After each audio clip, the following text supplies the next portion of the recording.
There is something to be said about history being cynical. Back in 1979, agriculture activists rode tractors cross country at 15 miles per hour, no more than 100 miles a day, to take their pleas to Washington. Those pleas revolve around family farms and the ag economy. And as our Megan Reyna tells us, they're hardly any different than today's 40 years later.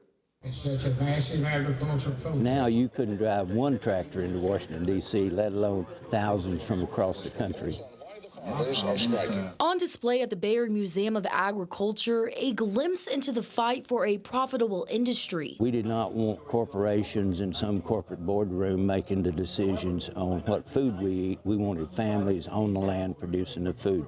David Sinter with the American Agriculture Movement says a failed attempt of nationwide crop strikes led organizers with AAM to address lawmakers face to face. Over the same period, the prices farmers pay. The Senate, on a bipartisan vote, passed the legislation. The House did not, and that's what prompted us to drive our tractors to Washington in '79. It took years for the protests to have a lasting effect, but eventually policies were put into place. What AAM accomplished saved thousands of family farmers across the country some are still on the land today. But he says to say the industry is in good shape in 2019 would be a lie.